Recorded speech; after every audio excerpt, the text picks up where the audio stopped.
happy podcast day, Falcon Paladin. Happy daylight Hello. savings. Yes, thank you, Somicron. Did you Oh, you did figure that out. figure what out? That it's daylight savings this Well, weekend. yeah, because I checked the calendar and the podcast is at a different time, so it must have been. Excellent. Excellent work. Good job. Very I know skilled of we've me. struggled with this before, but this time we nailed it. Yeah, well, I mean, we just got to remember that again in like 2 more weeks. It'll be my turn and it'll change again for me. Yeah, Yeah. that's not cool. And in fact, it's quite stupid. Yeah, it's fine. It's in a better time slot for me anyway. Now or in 2 weeks? I mean, now is better than last week because it's just earlier in the Uh-huh. day when it's not as hot, even though it's starting to cool down. In 2 more weeks, Yeah, it'll that's... be even earlier, and Oh, cool. I'll have, So even cooler. yep, and I'll have more of the day left to do things.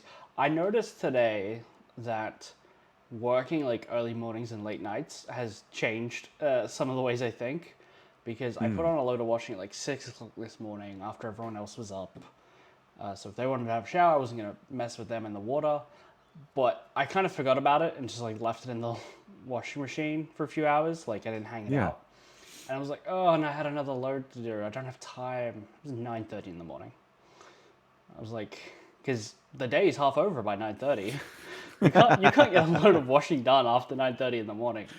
Obviously. Certainly No. not. Certainly Goodness, not. that's ridiculous. So, Yeah, well, that's funny. Just, yeah, warped your brain in certain ways. yeah. Definitely true. Ugh. Ugh. Yeah, so I'm a bit under the weather, but I'm okay enough, I think, for podcasting. Just picked up whatever bug my kid brought home from school last week. I thought I had dodged it. It'd been a couple days, but no. Your kids are always bringing home stuff from school. All kids do it. There are no kids that don't do this. Every parent ever is like, yep, kids bring home stuff from school. Sure. Yeah. So it's not their fault. It's just the nature of Petri dish that is kids. Peter just said his schools. Yeah, it really is. Get all sorts of new diseases out of those things every couple weeks. Scientists study them for new knowledge about what's coming up because it starts in schools. Anyway, Fair. yeah. When we just want to go, what do we want to go? Want to go You want to do book? book or StarCraft? Whichever one you want to go with. Let's go with book because I've just spent Okay. the last, I don't know, 20 minutes trying to verify something I read on the wiki for this book, Oh, which is we've read No Fear by Dan Abnett. we did. The thing that I've been trying to verify is that this novel made the New York Times bestsellers list. Oh, good. I So my can't. opinion that it's the best, like my favorite one I've read so far, has been vindicated. Well, it was the sixth one to do that, so Oh, okay. yeah. Did it go But higher than the other ones? I can't verify that claim Ah, there's no because, like archived record of New York Best Times or well, bestseller lists. they have their own bestseller list for every week, but it only displays the top 15. So Yeah. if it didn't get higher than top 15, even though it made the list, I can't find a record of it. Well, how far does the list go? I don't know. Because if it's like, ooh, we made the top 200 list, it's like, oh, good job, way to go. Be proud of No. that. Okay, There's a so certain level where it's like, if you're right, not right, high, then you're not on it. right. It's what counts as a bestseller. But Yeah. apparently, Greg McNeil's A Thousand Suns, which we last read, also made it. James Faller's Nemesis, which we haven't read, made it. ABD's The First Heretic made it. And Prospero Bones by Abnett again also made it. But A Thousand Suns at least gives you a position where it made it. And apparently Yeah. it charted at number 22. So That's pretty good. that's Yeah. pretty good. But I can't find evidence for that. Right. Yeah. Because it only goes to 15. Yeah. There's got to be a website that does a better job archiving most of the list, if not all of it, you know? Right. But again, I can't find it. All right. Well, it was well received. It, wa- That's all we need to know. it was a very well received book. That is true. Yeah, that's nice. Yeah, and I don't know, we talked about this a little bit during playing StarCraft, but just the I don't know, the feelings of betrayal and desperation and like anger and desire for revenge and stuff like Mm-hmm. really comes through in the Mm-hmm. book from a lot of different perspectives. Like Abnett does a good job being like this whole Battle of Calth thing is tragic and sad and horrible and devastating and genocide and Mm-hmm. all these different things just kind of all mixed up into one big doodad. And I think he just does a good job with that. Yeah, it's a book that manages to pack in a lot of like heavy emotions, but still be not too much of a downer. You know, like it's. I didn't get. I didn't feel like I was slogging through the trenches with them, but I was like, man, this is rough. But I didn't feel like tapping out because it was affecting me. Right. Right. I mean, Like, we do follow the perspectives of a few characters that survived this thing. mm-hmm, mm-hmm, So that definitely helps. sure. Um, I think the moment that had me like, oh, this is like when it really starts to connect to people on the ground, to the people in the space battle, is when yeah. it starts raining tanks. Yeah. Or, entire battle cruisers, that too. Yeah, yeah. I mean That's later. that's so big. It's like hard to like conceptualize like the concept of destruction on that scale, where it just becomes a Yes. thing. But when it's like, oh, there's a tank. There are like 6 people in that tank probably, and it just fell out of the sky. Oh, there's more tanks, and now it's raining tanks. Right. Which is not a thing that should be possible, but here we are. Welcome to the Warhammer universe. Yeah. Uh, It is good. Yeah, and there's a lot of Gilliman, mhm. which I was interested in learning more about him, so that was good. Yeah, yeah, he's there. The book intersperses his notes on martial codification throughout each chapter. Mm-hmm. It Um, was very cool. yeah, very neat to get a little insight to what he's thinking about writing about war, basically. Um, Yeah, and he's just constantly writing too. Like he's scribbling notes, he's yeah, trying to put stuff together, he's trying to, so generate hypotheses from what he's learned and all that stuff. right, there's a bit where like the Vox goes out, and so they're not really able to coordinate with like their senses. So he's just standing at like a window, writing everything down, and being like, when the computers come back online, we can input all this data that I'm just like watching and recording by hand, Right. which is a superhuman feat to try and do. But he's a superhuman, so that makes sense. Mm-hmm. But I like that there's a bunch of people who are like using a quill is so old fashioned. Even even Reboot does it. Didn't you know that, Lorgar? I did know that. It is. It is old fashioned, but sometimes the older ways can be the best. Yeah. It's a really good moment too when Gilliman, like, clearly something really bad is happening. Clearly the word bearers are firing. But he initially thinks that there's some mistake. They felt they were under attack, so they're returning fire. Right. But then after a few hours of like just watching, watching orbit around Calth, he just puts all these pieces together and he's like, nope. Nope. Like they started it. Yeah. Something else is going on here. Something much worse is happening. And his subordinates are like, how, what? Like, what are you seeing here? And he's like, I have a computer for a brain. Just trust me on this one. Yeah, I think it's one of the other captains of a ship that is unable to do anything realizes it even before Gilliman, and I really like the way that they did that, which was Ooh, yeah. they realized that the word-bearer ships were running hot while anchored, and it's like, Yep. oh, that's why they're already moving. That's why they're already shooting, and we're sitting here having to like spool up our engines. Right. I was like, oh, that's a really clever point. Yeah, Which I like it too. Like it's just chaos, right? Your ship's been hit, other ships are dying, you don't know what's going on, and the captain's just trying desperately to like assess the apply some situation. logic to this Yeah, thing. Yeah, assess what's going on. And he fixes on their ships are moving. yeah, And they don't tell you why that's important right away. He's Hey, just like, they're moving. moving, And then a little bit later, they're moving. And he's like, wait, what does that mean? Yeah, they weren't cold. They weren't powered down in dock. They were up, spun up, ready to go. They clearly anticipated that this was happening and they're doing this on purpose. Yeah. yeah, yeah. But again, it's just such a monstrous thing. Like that's a theme throughout the entire book is different groups have to come to grasp with this idea that fellow space marines are trying to kill them. Yeah, yeah. And some of them can't come to terms with it in time to avoid just getting shot in the face. Right. Like it's tough. Like, oh, there's some word bearers down there. Hi, brother. And then the fingers get blown off their hand, and then Yeah. next their head, and like, oh man, Yeah. poor And naive fool. couldn't even manage to consider that they would be hostile. Yeah, it's tough. Yeah. Ugh. Yeah. So I mean, so the word bearer's plan here was generally to set up, so Horus sets up this joint task force thing with the word bearers and The Ultramarines. the Ultramarines. Yep. On Calth, which is this like shining star of ship construction and art and all of this stuff. It's an ultramarine world. Yeah. Which is a concept that I don't know that we've talked a lot about before. No, so Guilliman, when he was separated from the Emperor as a child, ended up on Macragge. And Macragge is basically Space Rome. So they already had their own little empire. They weren't cut off and isolated like a lot of the other Primarchs were.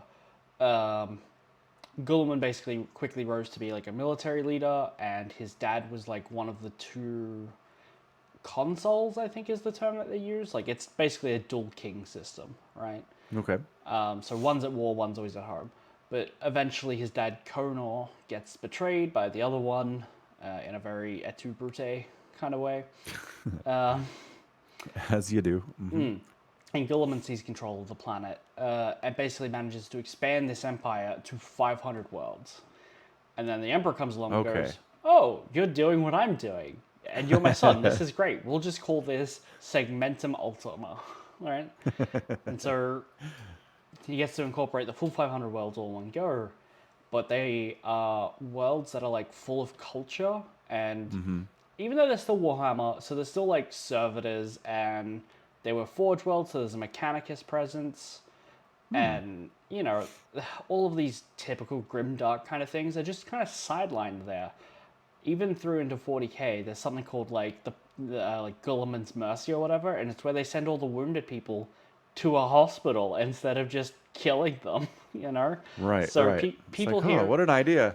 right? So people here, they're farming, they're living their lives, but they're also, I don't know, not having shit lives. They've got real food to eat, not nutrient paste or whatever. Incredible. It's incredible. And then the word bearers come along and poison the sun and blow up the Forge Moon, which one of my favorite lines in the entire book is when the Forge Moon detonates and it's like, Calth, for 16 minutes, had no night side, Yeah. Yeah, little dry humor there in the midst of all of this terrible stuff. Yeah. Yeah. So effectively, the plan is to send Lorgar there with the word bearers under the pretense of mending old wounds, right? Yeah. Because the Ultramarines kind of burned Monarchia. Yeah, but I mean that was wasn't it like 23 years ago? They said it was a long time. 40 years ago. Right. So for us, it's like holy crap. But for Primarchs, it's like a blink of an eye, right? So Right. it was last week, effectively. Yeah. Yeah. And so so Lorgar and the word bearers show up.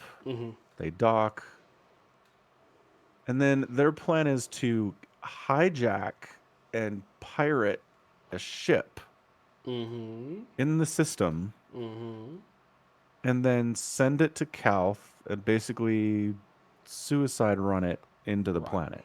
Yes, and specifically through the it's like a orbital plate or something, but it's very specifically in command of like the orbital defense network as well. Yes.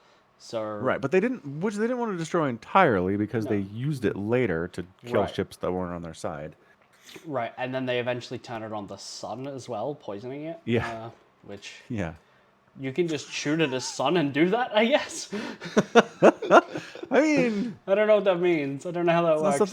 Not something we can test. Maybe. I mean, not? Maybe there's a specific kind of munitions loaded in the guns, but yeah. Yeah, maybe. So Anyway, it basically goes off more or less without a hitch for the beginning. yeah, except they didn't kill Gilliman. Right. Like, I feel like if you're doing this, if you want to take the Ultramarines out of this, your number one A+ priority has to be take down Gilliman, Right. right? It should always be take down the Primarch. Like that is how you Yes, do it. right. And eventually, So the fact that they were like, nah, nah, that's like that's fine. priority, I don't know, 3 or something. We'll get to Right. Gilliman Right. somehow. Eh, Yeah. even later, it's like Core Faerun's like, you know what? I could turn Gilliman. Oh I have a gosh. fancy dagger. Yeah. Erebus can do it. Lorgar can do it. I can do it. And then he can't. he fails to recognize the important rule of Ultramarines and of Terrans in a lot of things. They're not Yeah. dead if they're not dead. Right. Yeah, that's definitely foreshadowed a few times in the book. Is like, Yeah. if you make an enemy of an Ultramarine, you better kill him because they will come back for you. Yeah. And Don't don't leave them. Don't toy with them. You just have to kill them. and they'll come back organized as well. It's not like a world eater where they'll just like charge at all of your guns and kill themselves. They Right. will sit there and do their theoretical, practical, mental exercises to work out what's the best way to get revenge. Yep. That was fun. Yeah. I do like how the writers have managed to come up with their own little ways that each different legion does things. Like the theoretical, practical exercise of the Ultramarines, all the subterfuge of the alphas. I mean, just yeah, Yeah. it's fun. It's a great way to give them believable legions because like Ultramarines had like 40k books before this, but the Alpha Legion didn't before Dan Abnett's Legion. So fleshing them out and making them believable beyond they're sneaky and have convoluted plans. And now it's like, oh, they have convoluted plans, plans within plans, Yeah. but it kind of makes sense for why they operate like that. It's at least believable. And Ultramarines before this were definitely just like post the book, post the child, Boy Scouts kind of good at organization. That's what we know about them. And now it's like, oh, okay, now we can see how that organization really helps when they sit down and discuss things, and like Gulliman's willing to take theoreticals from anyone on the bridge, basically, on like what they should do, compared to Right. like a Horus who's at this point he's like killing people for talking back to him. Right. Yeah. Yeah. Very different work environment. Certainly. Yeah. So Yeah. So no, go ahead. I'm just gonna say I'm looking at the list of what is it, dramatis personae on the lexicon. Ooh, yeah. We didn't talk about yeah. It is huge. There are a lot of Ultramarines. There are a lot of Ultramarines mentioned in this book, and I'm really surprised at like how many of these names I recognize from other places. Like Aeonid Thiel is listed on here, right?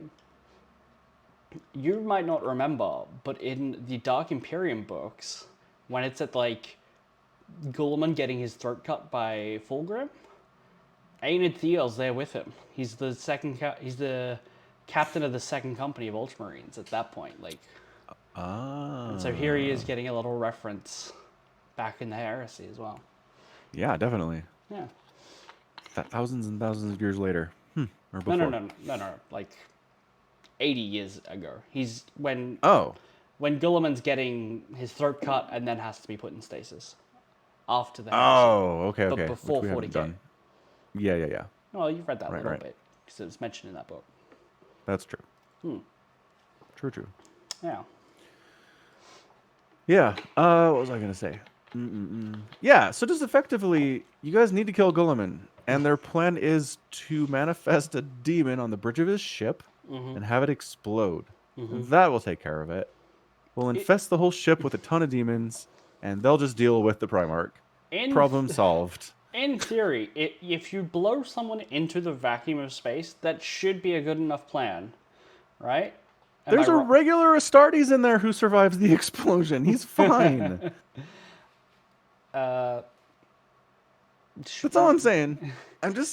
Like, Look, you have to make sure. He didn't get blown into space. Gulliman did. Is that what happened? Yeah, because Gulliman's like, I oh, know when he comes back. my Primarch biology helped, but really it was the like void shield holding in the atmosphere or something that probably did most of the work. Yeah. That was him being like, I was in the vacuum Yeah. No, I know. without a He helmet. shows up and he saves his buddies Yeah, outside the ship without a yeah, helmet. yeah. And they don't ever go back to it. But I guess No. we're just supposed to infer that bridge explodes, he gets blown out into space, and then he just like floats around and kills stuff for a while, and then meets back up with his men. Yes. I It's a don't little remember. unsatisfying. It is a little. Yeah. I'm wondering if they go back to that because there's another book called The Mark of Calth, which is an anthology of short stories about this battle as well. Mm-hmm. I wonder if he gets a little bit of a word in there, maybe. That'd be nice. That'd be nice. I mean, it's not hugely important. It's just No, he survived the end. the end. Yeah, he's a Primarch. You should not be surprised. No. Well, I don't know. I just saw one got his head cut off a couple books ago. It didn't seem that hard. That's true. That is true. Should have tried that. Speaking of the Mark of Calth, how did you enjoy the ever-ticking clock that at first is counting down pre-betrayal, and then the word is given, and the mark starts, and that's when it's ticking forward? I never picked up on that. I was like, numbers, huh? Oh, I guess Moving it's a on. star date. Yeah, pretty much. Which it kind of is, but they do explain what it is. It's like it's the I know. first second of the first minute of the first hour of the whatever. I just glossed over that. I was like, I can't imagine that has any important story bearing. Moving on. But No, it sounds neat. it is neat. If you ever read the book again, you get this like tension as that number slowly drops lower and lower and lower. Yeah, Oh, because then you know what's coming. okay. I mean, fair enough. I mean, there's a lot of dread and tension in the book anyway, even without this countdown. But imagine if it just had a little bit more, just a little bit more. Yeah. Yeah. So there's a perpetual on Calth who's hanging out and farming. Yeah, Ollie P. Is it Ollie? Well, all They call him All in the book. Yeah. Well, yeah, okay. I mean, if you want to call him Ollie, we can call him Ollie. But I'm just in the book they call him All.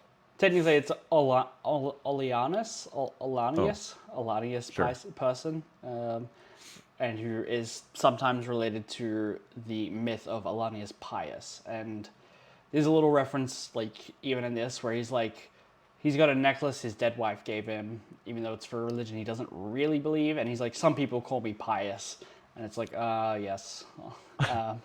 I told you about, like, the kind of retcon they were doing with him and, like, this whole story. Yep. So that's Alanius Pius, and so he's like, sometimes people call me Pius. Ha ha ha ha! You know, like... And everybody's like, oh! Everyone touches their nose and goes, yeah. Yeah. We're in the know. We're cool. But yeah, so there's a perpetual just hanging out, wants to just farm, remember his wife, remember his army days. He's retired from doing secret work as a perpetual. Mm-hmm. And killing people. Until I love the it's not important, but I love it where he's like, yeah, so they were like recruiting people to like take up their retirement package from the army on Calth. If you came here, you get your severance. They'd round down, of course. The army always rounds down. And so he finds himself like on a transport with like people he's never met, people he doesn't know, and he gets a little farm and makes the best of it. Immediately starts like setting up a community, and it's like, humans living a happy life somewhere in 40K. What could go wrong? All the things could go wrong. Yeah. Oh man. Yeah. So he ends up getting like a message, a psychic message from John Grammaticus. I was like, hey, I know that guy. Last time you heard from him, he was stepping into an airlock. Yes, but Yeah. as a perpetual, I wasn't worried about him. No.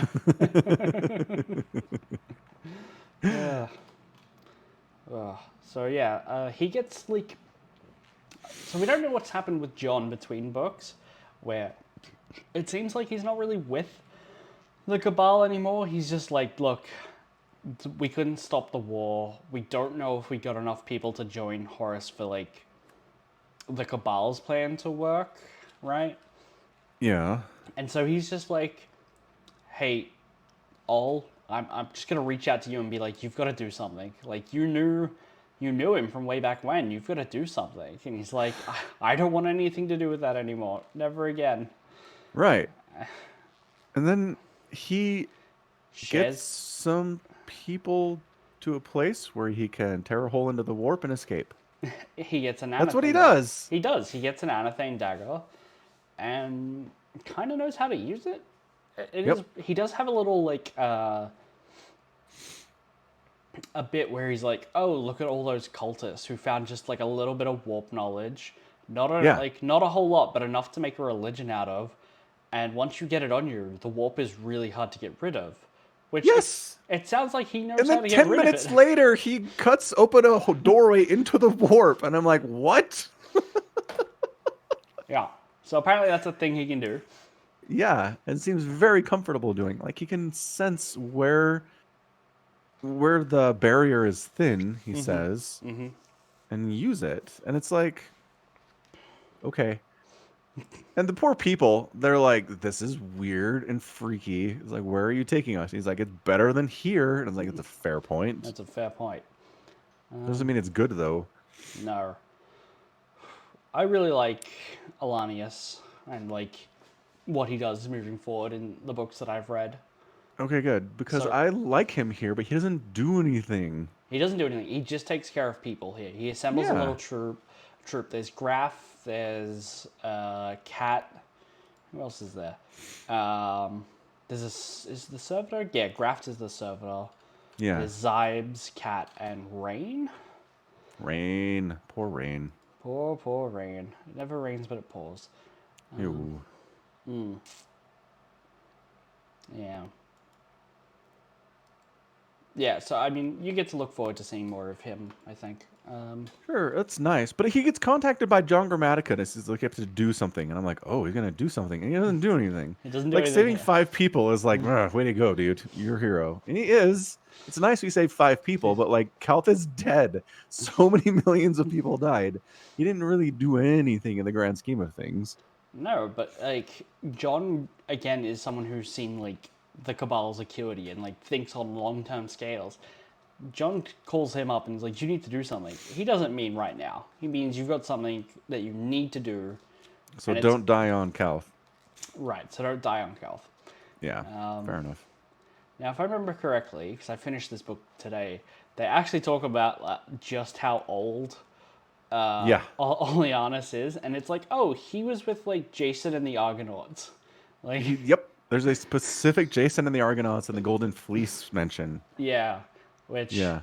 that makes him old. Ancient Greek mythology. Like, so long ago, we don't really have historical records as much as we have stories that have been passed down. Right. Yeah. Yeah. That's pretty cool. Yeah. And he mentions he's rowing the boat. Like, he's not at that point, he's not in charge of anything. He's like in the slave galleys. So that's interesting. I'd be curious to know. I mean, I think I don't know. Is it fair to know what we know about like how ancient Greek ships worked and like there was all slave galleys rowing, or whether or not he was like just someone who liked to pitch in, you know? Because it feels like he's the kind of guy who knew people. Like he was like one of the Argonauts, not guy on boat rowing, you know?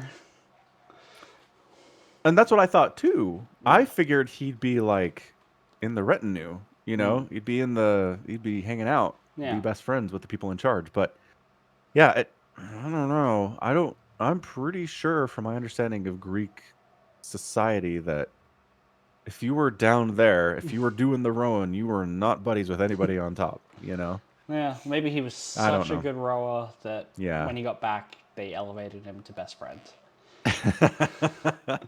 Yeah, maybe. But also, like, he's a perpetual, so he wasn't, was he young then? Was that his first life as a slave? Because I feel like Yeah. if you've got time, the next thing you have is like status. Like that comes easy, you know, if you Yeah, have enough no, time. absolutely. That's the thing. I don't know. Does he go back to like hunter-gatherer days in human history? Like, Don't know. because I mean, yeah, I don't know. It's kind of fun to think about. Yeah.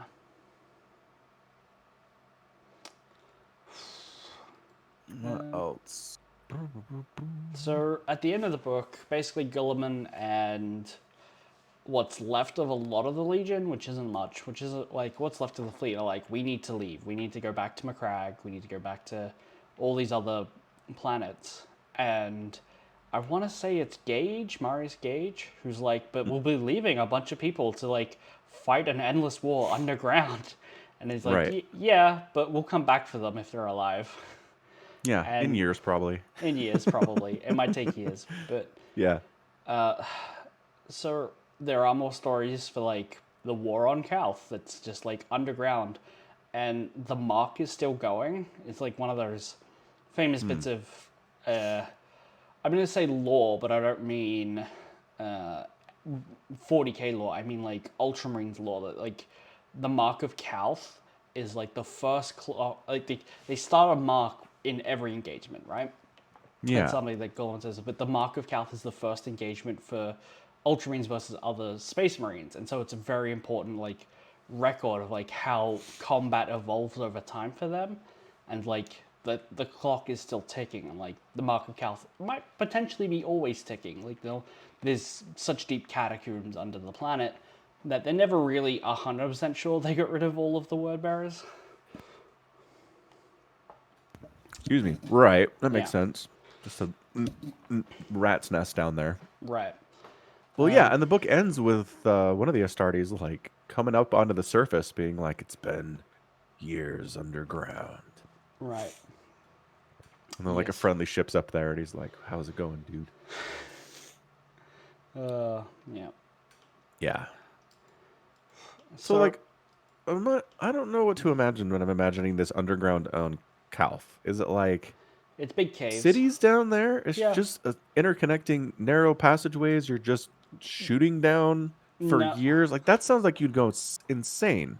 Well, yeah, probably. It's probably Yeah. both. Like from what I know of other books, like in 40k, that like there's entire arcologies down there. Like the caves are Oh. massive. Like you have cities, but Okay. there's definitely like narrower passages than others, and it could be like tunnel to tunnel fighting instead of like house to house urban fighting, but like Yeah. really, yeah, really kind Sounds of, horrible. yeah.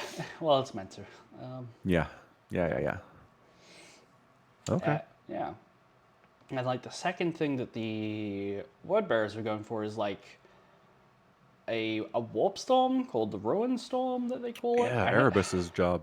Yeah. yeah, splitting off basically a huge portion of the Imperium. He says it's gonna like cut the galaxy in half. It doesn't. He's just being dramatic there. Yeah. Which, I was gonna say the galaxy is really big. well, that's the thing. When Gulliman like comes back to life in 40k, like the books you've read, that is just after a warp storm basically literally does cut the galaxy in half. Right? The Cicatrix Maledictum is huge and goes across the entire galaxy. It splits the Imperium into two, like even halves. So it can and does happen, but not just like one legion doing a little thing over on Calth. It's gonna make it happen. They do manage to cut off like the Ultramarines, the Blood Angels, and the Dark Angels from like most of the Imperium for the rest of the war, basically. Which, Okay. given that those are the biggest and the most powerful legions that were the least likely to turn, it's a victory for them. Like, Big win for sure. yeah, big win. Whew. Damn you, Erebus. Bloody Erebus. He is the worst. He's up there, that's for certain. Yeah. All right, so thumbs up on this book. Absolutely. Super thumbs up. Really good. Super thumbs up. Which just leaves us with the task of picking the next book. Truth. Yeah. What do you feel like? I don't know.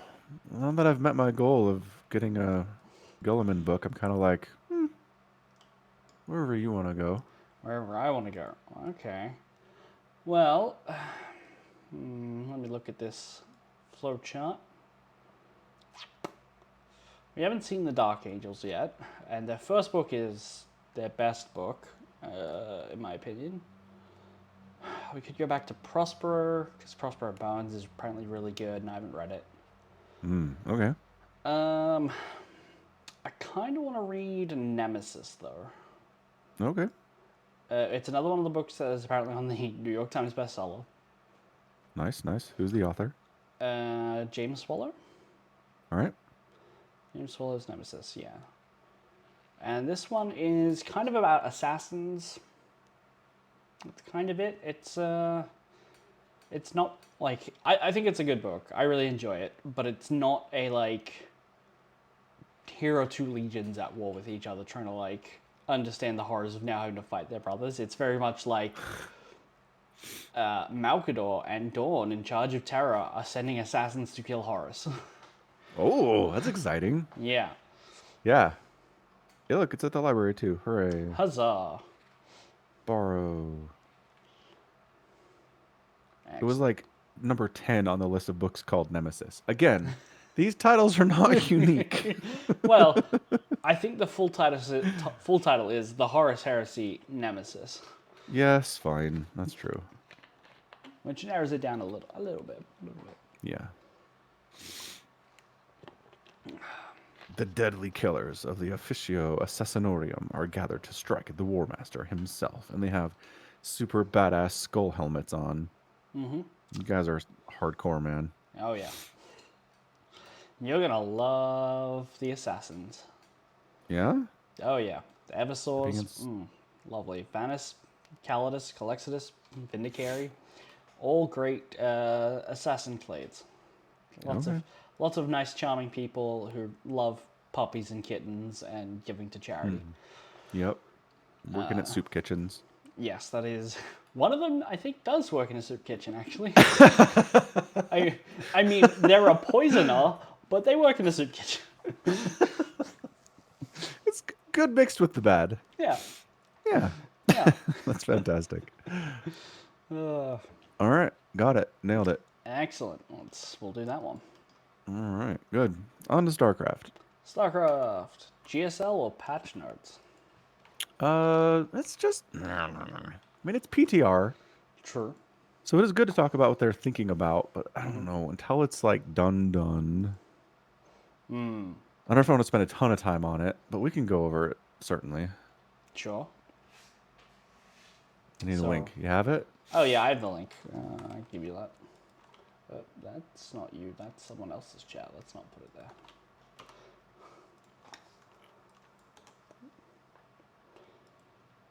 Thank you.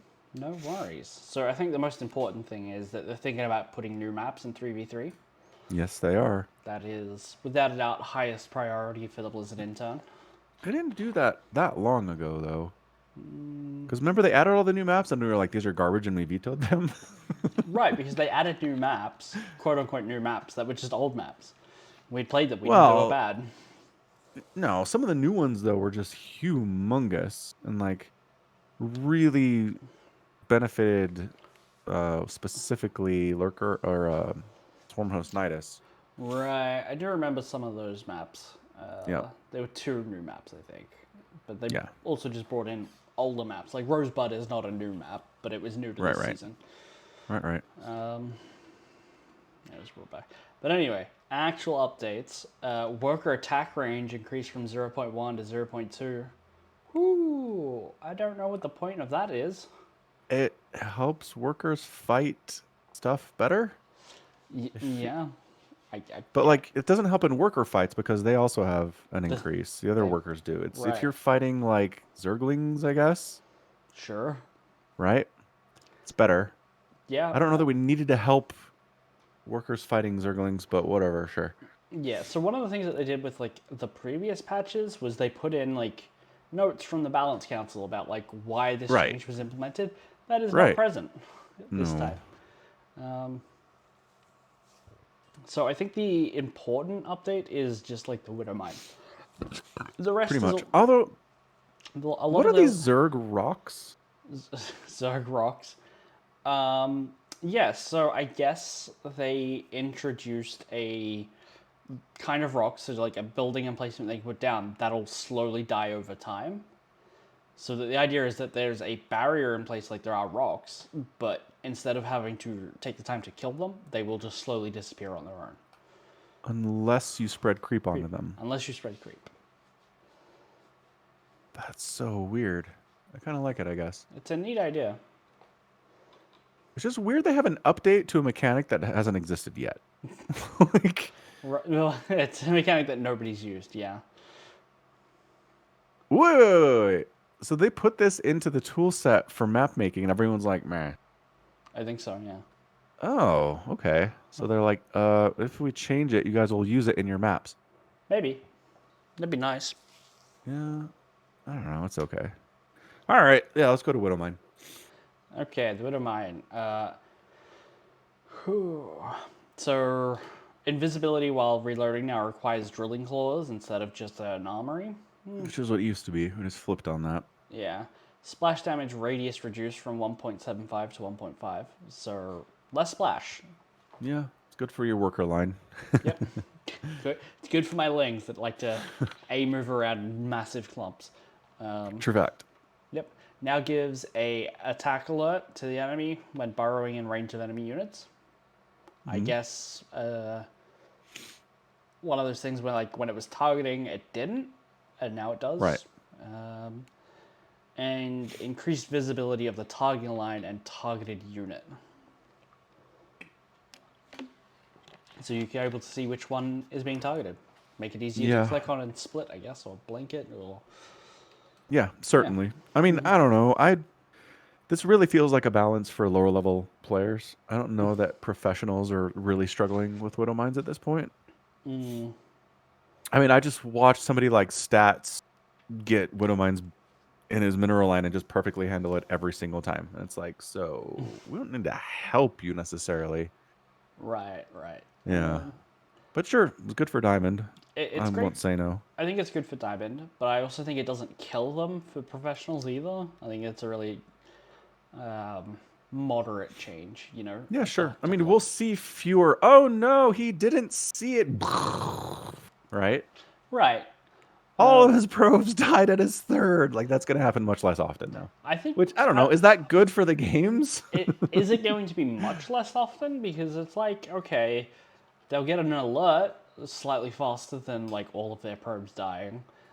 And it's a 0.25 radius decrease. If they just like pull the workers wrong and they get caught in a clump, that'll still kill a lot of workers. No, certainly. I'm talking more about the early advance. I think at the professional level, like if you're a top 20 Aligulac player, then having an alert that tells you Widow Mines are about to fire on your workers is all you need. To be like, bam, we're there, we're taking care of it, done. I guess it depends on how much time it is, right? Yeah. Yeah, I guess. Because make it an early enough warning, and even I can handle it, right? Sure. It's like 60 seconds. Like, hey, there are some Widow Mines here. When you're done with what you're doing, come back. Imagine that Widow Mines wouldn't fire unless the enemy player had their camera on them. That's to be fair. Got to give them a chance to get their workers away. Yeah. That would be fun. It would be everyone just like walking across the map, but their camera would always be on their base, no matter what. You know? Yeah. They are looking at nerfing cyclones, which I think is probably a fine idea. Yeah, I mean, I'm happy with that too. Cyclones and Widow Mines are both garbage, so that's great. Yeah. Specifically, the lockdown cooldown or lock-on cooldown is increased from 0 to 286. Because in the current patch, you use lockdown, and as soon as it runs out, you can do it immediately again. Which I don't know why they did that, but they did. Well, that's lock on is the it's just its default attack, right? So it automatically does that at this point. Because it used No. to, I think it is. Or if it's not, it's what they all do because there's no cooldown and it auto casts. Bingo. That's what's going on. Right. It's its default attack at this point, right? Like nobody ever not uses it because you can't. It's on by default. Correct. But I have seen Cyclos use their basic attack before because the player didn't bother to use lock on. It has a basic attack. Recently? Yeah. In like a Midnight Madness game. So yes. But someone in Midnight Madness took the time to turn off lock on? Apparently. Is it a right click autocast? Yeah, it is. Pretty sure. Then I don't know. Definitely yes. Because, yeah, I mean, it's right here. All lock-on does is it increases the Cyclone's range to 9 and allows it to move while firing. Okay, So, yeah, it just takes the basic attack, increases the range on it, and lets you move while firing. But if you don't have a lock-on engaged, then you can't move while firing and your range is less. Huh, and they turned that off. Because it had no... Because it has no cooldown, so they would have had to turn it off to do that. Because it's auto-casted. And you're right. It says it right here. By default, it's set to auto-cast. So that makes the... It's weird that if it's auto-casting and it affects the range of the default attack, why is it there? Why not just make the default attack much bigger? Yeah. But I mean, if it's going to have a cooldown now, great. I'm a big fan. Certainly. It says autocast will only activate when a Cyclone is not on move command. Not on move command. So if you're A moving, it'll lock on. But if you're move commanding your Cyclones and then say attack something, then maybe that's not lock on. That's basic attack. Maybe? I don't know. Maybe but that's what I was seeing. Like, I don't know. I don't think lock on would. I don't think a Cyclone would lock onto a unit while it's move commanding before anyway, because it was move commanding. Right. Right. But I'm just saying, trying to figure out a time when lock-on would not be engaged. Is that you're move commanding your Cyclones up to something, and then you select the thing, left click on it, and attacks, but it's not using lock-on. I don't know, because you're not far enough away that it needs to be. Whatever. Well, I mean, the thing with lock on, I suppose why you don't just have it be the default stats of the thing, is you need to be closer than the 12, because it goes from 9 to 12, I want to say, in range. Like, you have to be closer to it than it needs to be later. So you have it goes from 6 to 9, but yeah. 6 to 9, okay. I know it was a same idea. Yeah, so you have to be closer, and then you can kite it away. If you just have it be 9 to begin with, you just start far away. What's the Cyclone's vision, now that I think about it? I want to say it's 7. I don't know. Where the heck does it say vision? I don't know. Cyclone SC2. I will Google. It doesn't say on Wikipedia. It talks about vision being important because if the target moves out of vision, then it cancels lock on. Sight 11. Oh, okay. So it can always see what it's shooting at, which I guess makes sense, but... Right. Yeah. Oh. Yeah, there it is. It's behind an ad. That's why I didn't see it. Stupid ad. Ads. Yeah. Yeah. So anyway, we'll see. We'll see how that works. We'll Is see. there anything else we're worried about here? Not really. Creep spread radius increased from 12 to 13. Zerg's gonna cover the map. It's game breaking. Get rid of it. Same with pylon sight range from 9 to 10. Yeah. I need to know the decision behind that choice. Right. Like, who proposed it, first of all? Someone who loves cannon rushing. And how do they convince everybody to do this?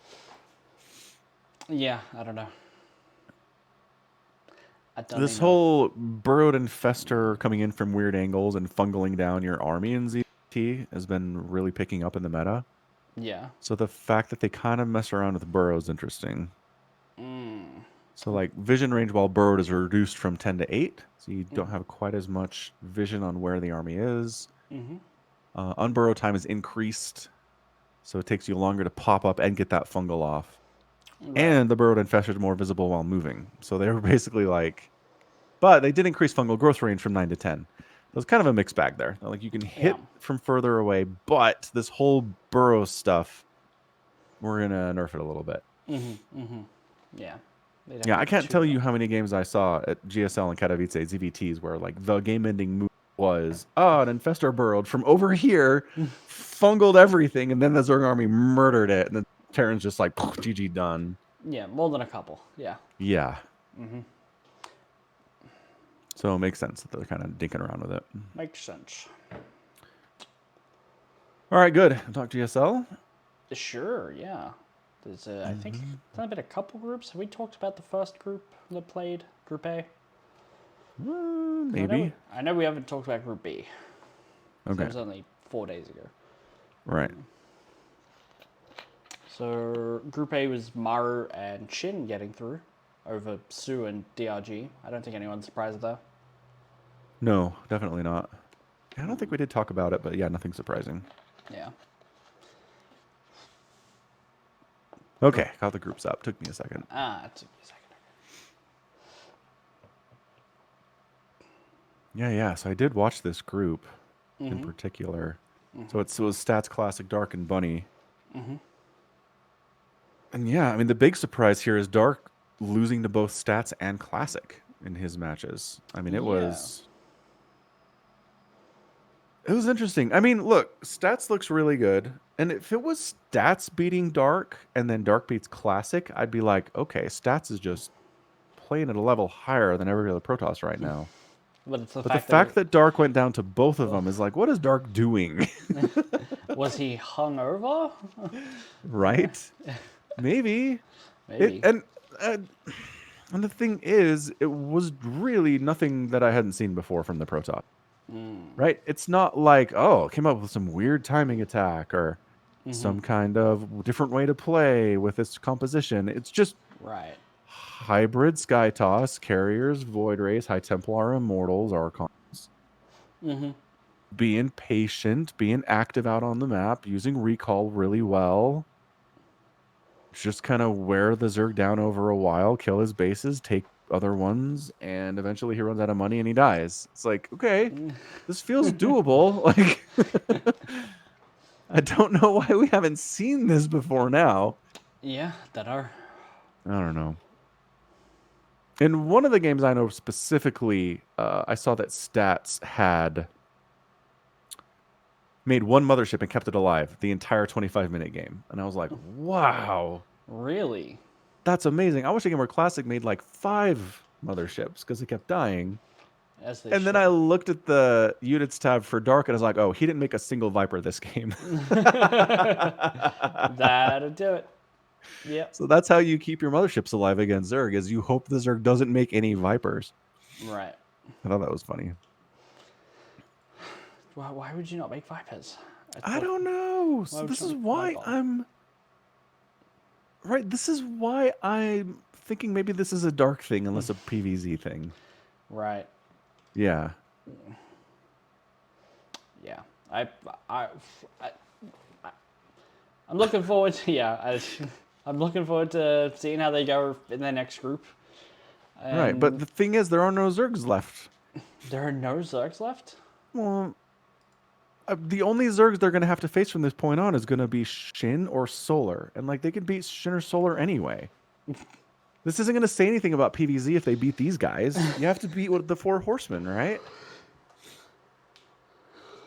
And it was the only one here was Dark. So it's just a small sample size. If they had done this to Dark and Rogue, I'd be like, all right, something's happening here, but it's just Dark, so I can't. Yeah, I suppose. But I mean, at least we'll see how they go against Terrans. You know, we need Protoss to win. They can't do that just being good against Zerg. Yeah. No, you're not wrong at all. We'll see how they do against Bjorn and Maru. That'll be a challenge, absolutely. Yeah. They didn't really struggle against Bunny, but Again, more about Bunny, less about Terran. Yeah, yeah. Yeah, I mean, Stats didn't even have to fight Bunny, so nice. yeah. Yeah, well, that's GSL. Next one is in a couple days, so that's neat. Uh-huh. We'll come back with that next week. Sounds good. Yep. All right. Looks like we're out of time. Pretty much, unless there was anything else you wanted to get in real quick. No, I think we're good. All good, all done. Put a bow Yep. on it. Yep. It was a good one. Talked about Warhammer, talked about StarCraft. What else do you need in life, honestly? Yeah. Nothing. That's it. Yep. Nothing. All right. Well, that's going to be it from us. This has been Somicron and Falcon Paladin with yet another edition of the Falcon Paladin Hour. Thank you, Bovine. I'm going to go take some cold medicine and drink some water. But yeah, if you want to watch us live at twitch.tv/Somicron, just like Bovine is doing, you can do that. Also, the VODs go to youtube.com/Somicron. It's true. If you're more of a YouTube person, if you want to support the podcast, you can do so at patreon.com/Somicron and FalconPaladin.store. So until next time, daylight savings might have screwed up the live time here, but the VODs are always available. So until then, stay safe and healthy, and above all, take care of yourselves. Goodbye. Bye.